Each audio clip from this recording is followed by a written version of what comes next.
2021년도 이제 그 마지막 주일입니다. 오늘이 지난 주일날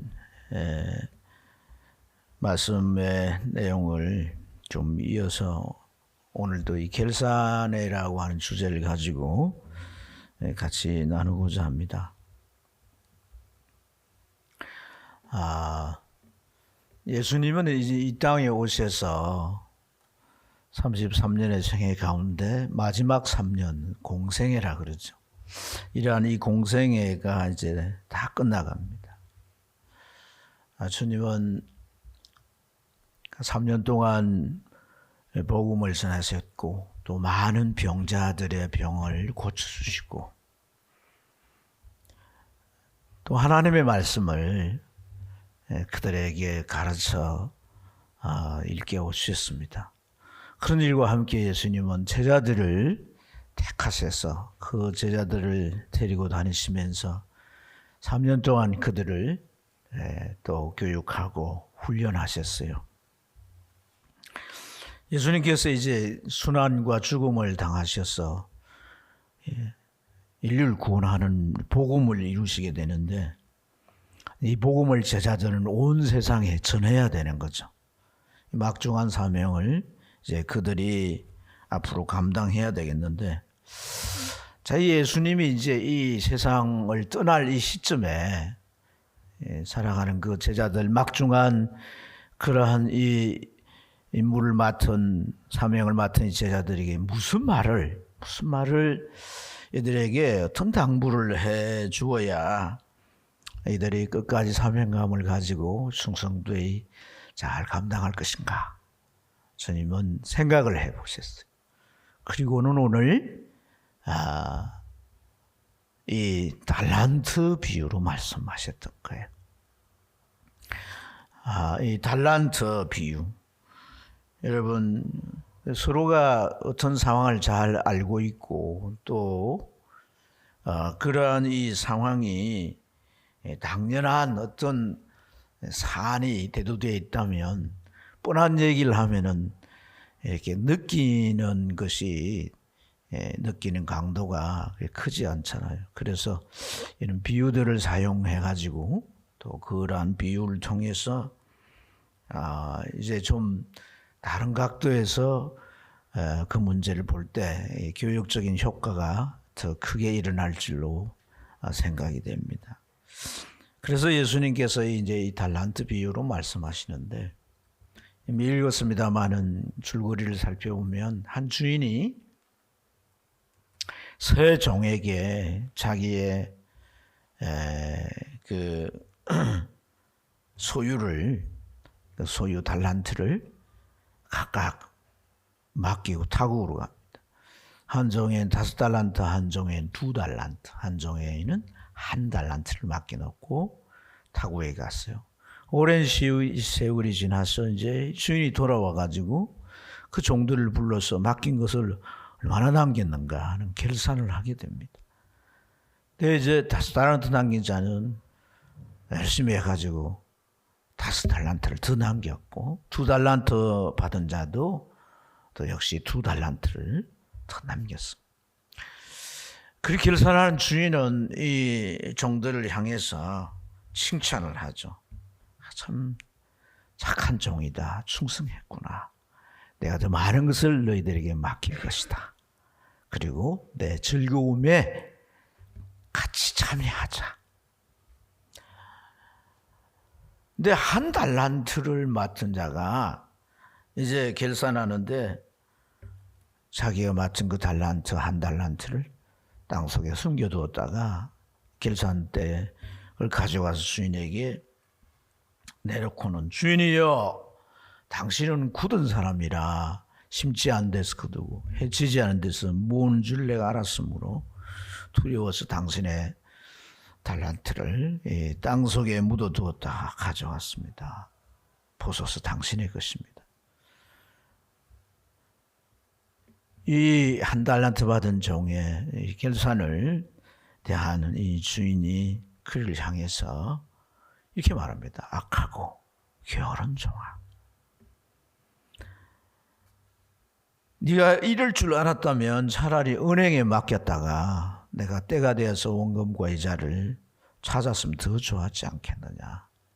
그래서 빼앗아서 10달란트 남긴 자에게 주고 그를 바깥 어두운 데 쫓아버리게 됩니다.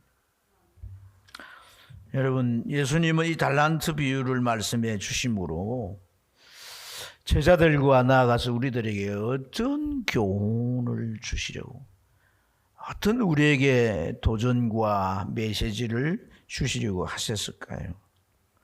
이 달란트 비유가 우리에게 어떤 이제 영적인, 그리고 이제 특별히 이 마지막 주일을 맞는 이 결산이라고 하는 이런 주제 앞에서 우리에게 주고자 하는 어떤 교육적인 효과가 있을까 하는 거예요.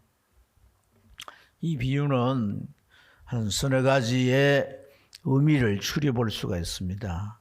하나는 뭐냐면, 제자나 우리들에게 하나님은 재능을 따라서 달란트인 자원을 주셨다는 거예요.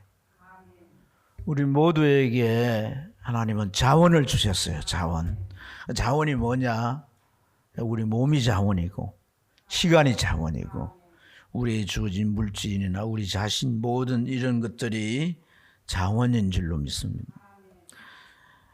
또 하나는 그 자원을 남겼든 남기지 않았든 결산이 반드시 있다는 거예요. 결산하는 날이 반드시 다가오고 있다.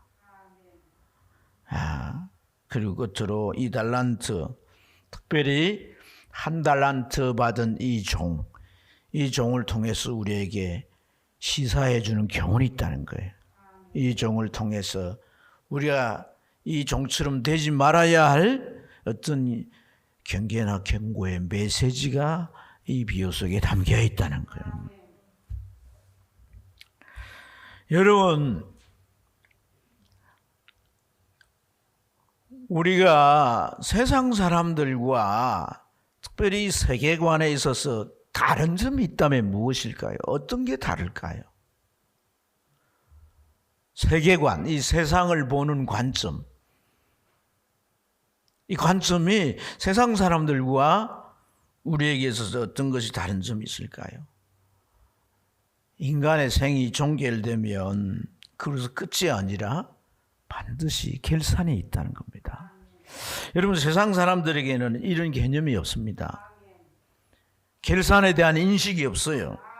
그래서 최후의 날 하나님께서 야, 나랑 결산해보자, 그렇게 다가오셔서 말씀하실 거라고 하는 것은 그들은 전혀 생각하지 못합니다.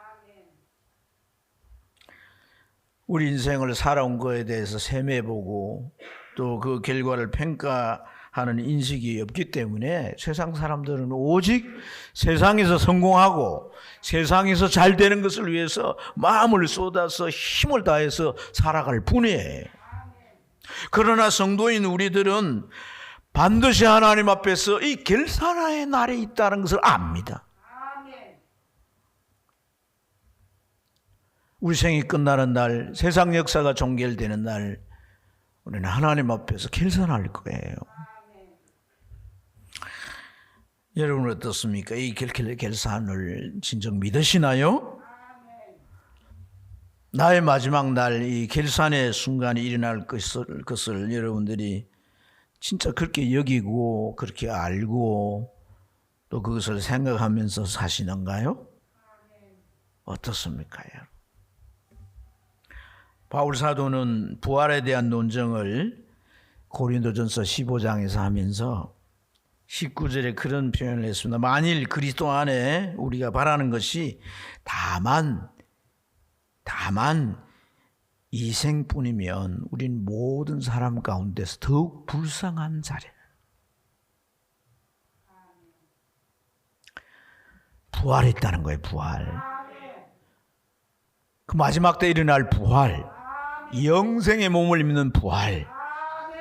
그런데 우리가 그 부활과 그리고 땅 위에서 하나님 앞에서 청지기로 살아갔던 그 삶, 이 삶이 이제 우리에게 그 부활의 영광을 다 다르게 한다는 거예요. 여러분 고린도서 15장을 보면 특별히 우리가 형체를 입었는데 세상 모든 만물의 형체와 하나님의 자녀된 우리 형체는 다르다는 거예요. 그 형체가 다를 뿐 아니라 영광도 다르다고 말했습니다. 별의 영광이 있고 달과 이 달의 영광이 있지 않느냐. 그 영광이 다 다르지 않느냐. 그처럼 우리의 영광이 다르다는 얘기를 하면서 우리가 만약에 사는 것이 이 세상뿐이라고 한다면 그 영광을 위해 살았던 모든 게 헛것이 아니냐는 거예요. 헛된 게 아니냐는 거예요. 그래서 우리는 가장 불쌍한 자가 될 수밖에 없다는 그런 얘기를 했어요. 그런데 바울 사도가 이런 역설적인 얘기를 했지만은 그 마음 가운데는 이 결산의 날을 생각하고 그것을 위해서 일생 줄다름치며 살아왔던 삶을 우린 잘 알 수 있습니다. 자신의 삶을 다른 박질하는 것으로 그렇게 표현했지 않습니까? 네. 그 결산의 날 주님 앞에서 자신이 그 주님 앞에 헌신하고 수고했던 모든 것에 그 심판주가 평가하시고 그를 영광스럽게 세울 그날을 그는 누구보다도 바라봤던 거예요. 어째서 그럴까요? 고린도후서 12장에 보면 그가 예수를 믿고 그 이후에 기도에 깊은 기도 시간을 갖게 되는데 하나님께서 그 영혼을 천국으로 이끌어 들이셔서 천국의 모든 상황을 보여주셨다는 겁니다. 내가 이걸 자랑 삼아 얘기하는 게 아니다. 부득불 내가 얘기한다. 천국의 모든 걸 하나님 내게 보여주시고 이방 땅의 영혼 구원하는 이 이방 선교사로 나를 세우신 것이다. 그러면서 그가 이제 그 천국에서의 일어날 일들을 다 말씀해 주셨기 때문에 그는 13편의 서신서 곳곳마다 이 결산에 대해서 강조합니다. 고린도서 5장 10절 말씀에 보면 우리가 다 반드시 그리스도의 심판대 앞에 나타나게 되어 각각 선악간에 그 몸으로 행한 것을 따라 받으려 함이라. 할렐루야. 그래서 고린도전서 15장 58절에 보면 너의 수고가 결단코 헛되지 않다 그랬어요. 너의 수고가 결단코 헛되지 않다. 여러분 결산 때 중요한 게 뭐겠습니까? 주인이 종에게 맡긴 그 자원을 평가합니다. 평가. 근데 이 평가를 자세히 우리가 살펴볼 필요가 있습니다. 이 평가는 재능을 평가하는 게 아니라 자원을 평가하는데 그 자원을 얼마나 남겼는가를 평가하는 게 아니라 어떻게 활용했는가를 평가합니다. 그래서 여러분 자 보시면 이 21절에 보면 5달란트나 21절 23절에 보면 2달란트 받은 자가 평가를 받는 게 같습니다. 주인이 이르되 잘하였도다 착하고 충성된 종아 네가 적은 일에 충성하였으며 내가 많은 것으로 내게 맡기리니 내 주인의 즐거움에 참여할지어다 이렇게 말씀합니다. 이게 5달란트든 2달란트든 똑같이 말하는 거예요.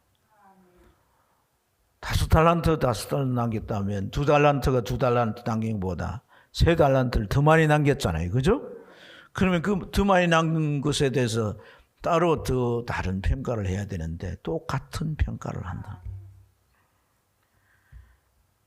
문제는 자원을 어떻게 활용했느냐는 거예요. 그래서 이 비유는 자원을 잘 활용해서 남긴 종도 있지만 반면에 그 자원을 땅속에 묻어두고 결산의 날을 그대로 가져온 종도 있다는 거거든요. 예수님께서 제자들에게 이러한 비유로 말씀했다는 것은 너희 중에도 결산의 날에 이 5달란트와 2달란트 받은 종들처럼 내가 너희들이 준 자원을 남긴 자도 있겠지만 반면에 이 한 달란트 그 땅속에 묻었다 그대로 가져온 종과 같이 이렇게 그대로 가져와서 내 앞에 쓸 자가 있을 수 있다는 얘기입니다. 그래서는 안 된다라고 하는 것을 경계로 주신 말씀인 줄로 믿습니다. 왜 맡은 자원을 활용해서 남기지 못했을까요? 여러분, 이 한 달란트 받은 종이 왜 주인의 것을 땅속에 묻어두고만 그것을 남기려고 그 자원을 활용하지 않았을까요?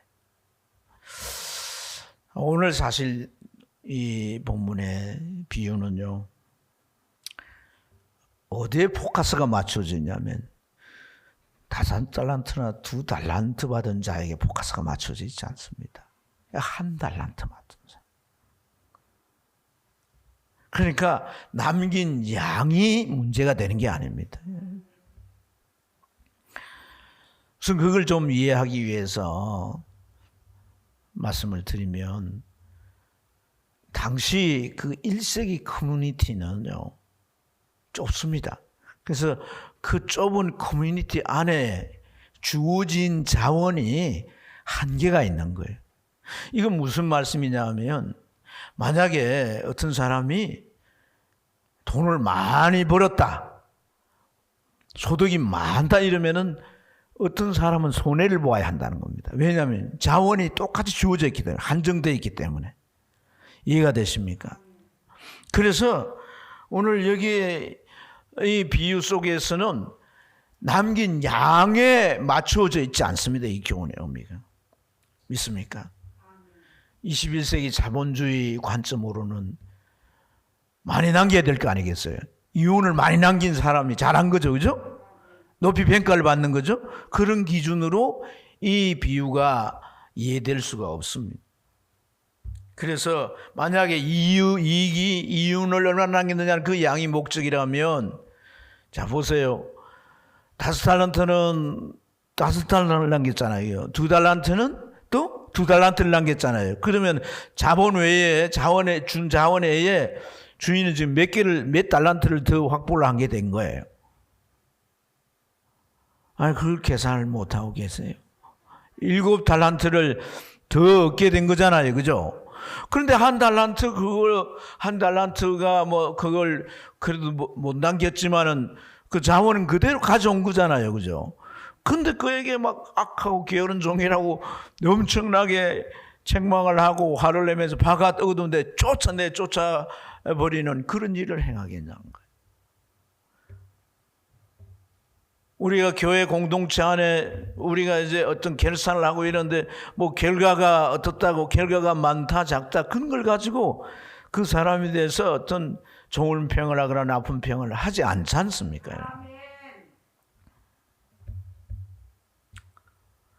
오늘 이 비유의 주된 메시지는 1달란트 받은 사람의 이 생각과 태도를 얘기하고 있는 겁니다. 어떤 생각과 어떤 태도입니까요?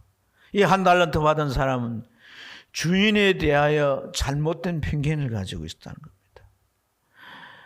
그리고 그 잘못된 편견에 따른 주인이 맡겨진 일에 대한 그의 태도가 나오는 거죠. 그리고 주인은 이 5달란트나 2달란트 받은 자를 포함해서 이 1달란트 받은 자에게 어떤 입장을 가지고 이들을 대하는가 하는 이것이 아주 중요한 포인트가 되는 것입니다. 이 1달란트 받은 사람, 주인에 대한 편견이 어떠합니까? 자 보세요. 24절에 보면, 주인이여 당신은 굳은 사람이라 심지 않은 데서 거두고 해치지 않은 데서 모으는 줄 내가 알았습니다. 이렇게 말했어요. 여기 심지 않은 데서 거두고 모으지 않은 데서 또 이제 해치지 않은 데서 모으는 줄, 이게 뭘 의미하냐면 농사하는 일을 의미하잖아요. 그죠? 그래서 팔레스타인의 당시 이 농사 행태는 어땠느냐 하면 자기 땅에 이렇게 농사를 직접 짓는 사람도 있지만은 땅을 많이 가져가지고 소작하는 거예요. 소작인에게 주어서 그걸 농사 짓게 하고 자기는 그 소출이나 이익을 이제 취하는 그런 소유주가 있었다는 거예요. 그런데 이 한 달란트 받은 종이 뭐라고 해요? 당신은 굳은 사람이라 심지 않은 데서 거두고 이랬잖아요. 해치지 않은 데서 모으는. 그 말은 무슨 말이냐면 당신은 땅 빌려주고 가만히 있고 그래서 내가 땀 흘려서 씨를 심고 여름 내내 가꾸고 그래서 거두은 것 가운데 당신이 땅 주인이라고 많은 양 가져가 뿌리고 나는 부족한 것 가지고 그걸 가지고 가족들과 함께 살아가야 되니까 당신 주인은 악독 소유주란 거예요. 악독 소유주. 이 한 달란트 받은 사람이 주인에 대한 편견이 잘못된 편견이 그러했다는 거예요. 그래서 예수님은 제자들에게 하나님은 이 악독 소유주와 같지 않다. 너희들에게 어떤 일을 맡기셨든지 하나님은 이 악독 소유주처럼 너희들 부려먹고 그리고 그 결과를 착취하고 그리고 이제 내쫓아 버리는 그런 주인으로 오해하면 안 된다는 거예요.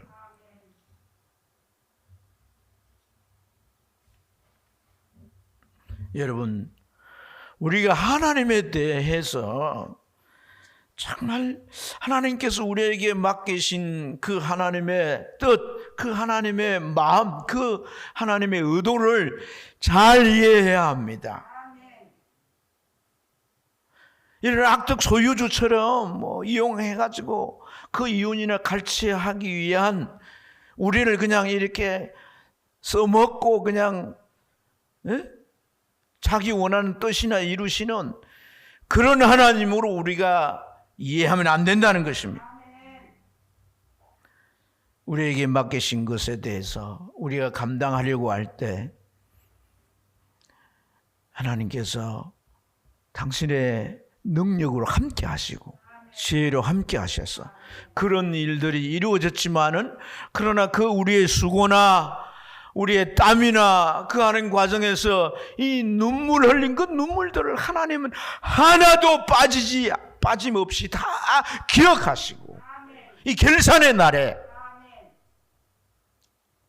그들의 수고와 땀을 높이 평가하셔서 영광스럽게 하시는 하나님이시지. 그래서 오늘 이 21절 보세요. 착하고 충성된 종이라고 하면서 네가 작은 일에 충성했기 때문에 내가 많은 것을 맡기리니 그러잖아요. 맡기리니. 빼앗는 게 아니단 말이에요. 맡긴다는 거예요. 맡긴다는 거예요. 누가복음에는 이제 그 한 문화 비유가 나오는데 남긴 대로 다 주잖아요. 한 문화 가지고 10문화 나가면 10문화를 주고. 그렇죠? 5문화를 주고. 다 주는 거예요. 더 큰 걸 맡긴다는 거예요. 5개를 가지고 10개를 남겼으니까 10개를 다 주는 게 이제 11개죠? 그러니까 많은 것을 맡은 거잖아요.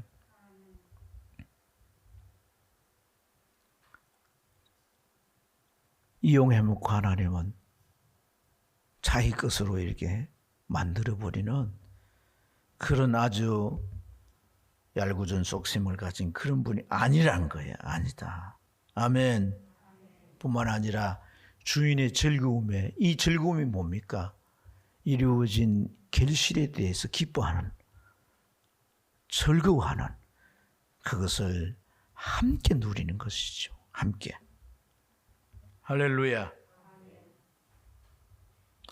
사랑하는 여러분, 모르겠습니다. 어떤 사람들은 우리가 하나님 앞에 봉사하는 것에 대해서 좀 뭔가 비성경적으로 가르치는 분들이 있어요. 너희가 봉사하고 하나님 뭘 바치고 하나님 앞에 뭐 맡은 걸 열심히 하면 그걸 하나님 보시고 복을 주셔가지고 네가 하는 일이 잘되게 하고 성공하게 하고 너를 번창하게 할 것이다. 우리가 주님 앞에 그런 관점으로 조건 반사적으로 하게 되면 우리가 어떤 태도가, 그래서 하나님 만약에 복을 주셔도 잘 되게 하셨다, 그걸로 끝나는 거예요.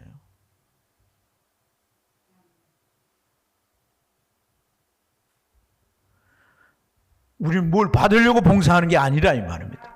내가 구원받은 그 은혜에 감격해서 하나님께서 내게 맡기신 일을 나의 일처럼 소중히 여기고 내 재능을 따라 주어진 것에 최선을 다해서 주의 일을 감당해내는 것인 줄로 믿습니다. 그래서 이런 편견을 가지고 있는 이 종은 일하는 데 있어서 그 태도가 뻔하죠. 주인이 나를 이용해 먹는. 그래서 주인에게 유익을 줄 마음이 없습니다. 그러니까 어떻게 합니까? 땅 속에 그 달란트를 그대로 묻어두는 거죠. 왜 묻어둡니까? 주인이 결산하기 때문이에요. 결산. 그러면 원금을 써버리면 안 되잖아요. 두려워서 그걸 묻어두었다가 결산의 때가 되니까 그대로 가져와서 당신의 겁니다. 보소서 받으라는 거죠.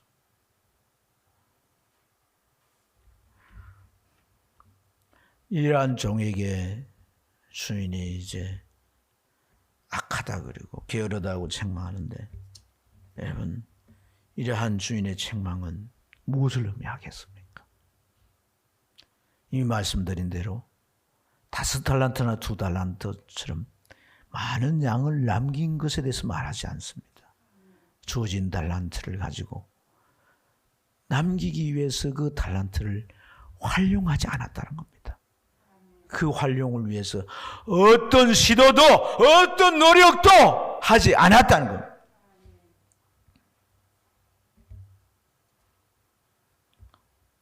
이러한 태도, 이러한 무성의, 이러한 맡기진 것을 이미 받았다면 책임을 져야 되는데 이 무책임함, 이런 것들을 향해서 책망하는 거죠. 여러분, 오늘 우리가 이 종의 비유를 통해서 주님께서 우리에게 참 이렇게 느끼고 깨달도록 하시고자 하는 것이 있습니다. 결산의 날이 되면 이제는 더 이상 우리는 종의 신분이 아닙니다. 땅 위에 사는 동안 종이었습니다. 그런데 이제 종으로 살았지만 결산의 날에 주님 앞에 설 때는 우리는 이미 상속자로서, 자녀로서 천국에 들어가게 되는 줄로 믿습니다. 그러면 종으로서 우리가 이 땅 위에 한 모든 일은 뭐냐면 그것은 우리의 아버지 하나님과 함께 기뻐하는 것입니다. 뿐만 아니라 하나님은 나를 수고한 그 모든 것으로 인해서 나를 영광스러운 자리에 올려놓는 것입니다. 자, 그래서 주님은 이 마지막에 이제 공생의 일 마치고 제자들 사명을 맡은 이 제자들에게 뭔가를 당부하고 이제 자기가 모든 사역을 끝맺고 가시게 되는데, 그 당부를 이 마태복음 25장에 하셨는데 3가지 일을 말씀하세요. 그거 다 비유죠, 비유. 그래서 그 비유를 보면요, 하나가 뭡니까, 여러분? 10처녀의 비유잖아요, 그죠? 10처녀의 비유는 너희가 세상에 살지만은 마지막 때가 언젠가는 오기 때문에 그 마지막 때를 대비하기 위해서 뭐 해야 된다는 거예요? 깨어있으라는 거예요. 깨어있으라. 졸고 있는 분들을 향해서 깨어있으세요, 이렇게. 깨어있으라는 거예요. 그리고 본 비유는 뭐예요? 주어진 자원 달란트를 남기라는 거 아니겠어요? 주님께서 우리에게 교회를 위해 어떤 직분도 주시고 복음을 위해 살게 하시고 우리의 삶의 모든 이 것에 주어진 자원들을 잘 활용해서 남겨야 할 줄로 믿습니다. 왜냐하면 그게 우리를 영광의 자리를 올려놓게 하기 때문이에요. 그게 우리를 존귀하게 하기 때문이에요. 이것에 대한 정말 믿음이 있다면 우리는 이 달란트를 한 달란트 받은 자처럼 우리가 여기고 그렇게 묻어두지 않을 것이란 얘기죠. 그리고 마지막에 한 얘기는 무슨 얘기냐면 양과 염소를 왼편과 오른편에 나누는 겁니다.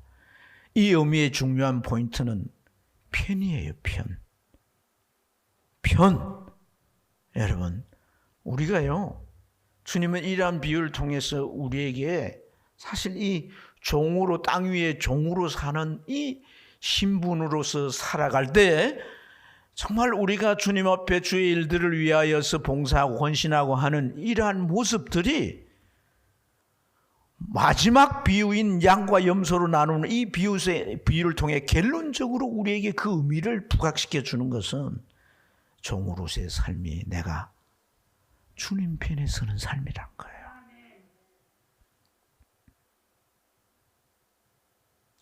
세상 편이 아니라 세상의 일을 위해서 내가 그 세상의 성공과 잘 되는 것만을 위해서 하는 게 아니라 내가 주일이면 주님 앞에 와서 예배를 위하여 봉사하고 아이들을 가르치는 일을 봉사하고 또 선한 일을 봉사하며 세상 가운데 살면서도 우리가 정말 하나님의 자녀로서 의와 선을 행하면서 그 선한 영향력을 끼치고 그래서 한 영혼이라도 주님의 사랑을 깨닫고 그 하늘의 복음의 빛을 나를 통해서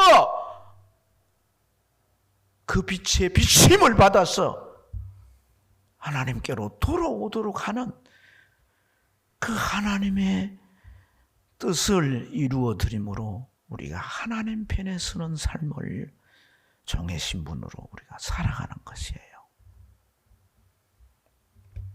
그래서 오늘 이 한 달란트 받은 자에게 어떻게 말합니까? 너는 여기에서 있을 수 없다. 나가라고 말합니다. 나가라고. 바깥 어두운 곳에 내 쫓아가 나가라고. 너는 너의 이 편견과 잘못된 생각과 너의 태도는 이 착하고 충성된 종이 이 자리에 설 수가 없다는 거예요. 너의 성품이나 너의 이 종된 선함이 네 안에 없다는 겁니다.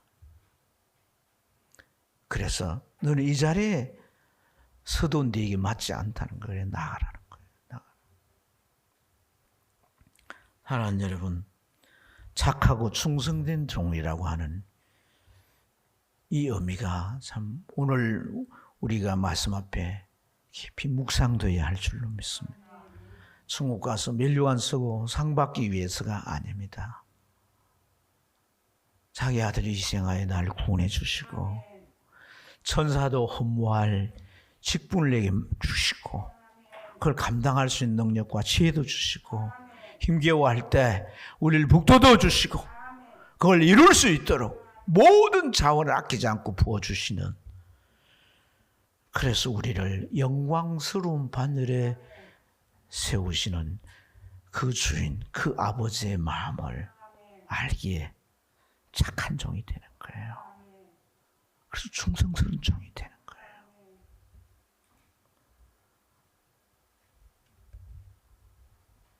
사랑하는 여러분, 오늘 그런 의미에서 우리는 이 종의 삶이 뭘 의미하는지를 깊이 깨달아야 할 줄로 믿습니다. 주님 편에서 사는 겁니다. 세상 편에 치우쳐서 그것에 파묻혀 사는 게 아니라 세상 가운데서도 우리는 주님 편에 서는 겁니다. 의와 선을 가지고 사는 것입니다. 복음의 영향력을 끼치기 위해 사는 것입니다.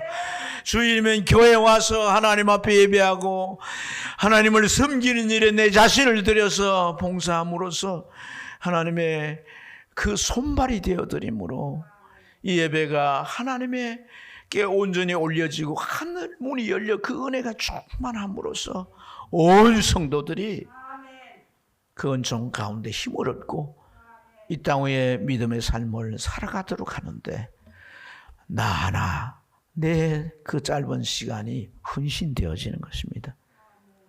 이것이 다 주의 편에 서는 것이고 주를 위해 살아가는 것인 줄 믿습니다. 누구를 위해서 네가 먹을 걸 주고 입을 걸 주고 마실 걸 주고 잠재워 주고 그랬냐? 다 나를 위한 것이라고 하지 않습니까? 이런 종된 삶이 저와 여러분 삶 속에 계속되기를 주님으로 축복합니다.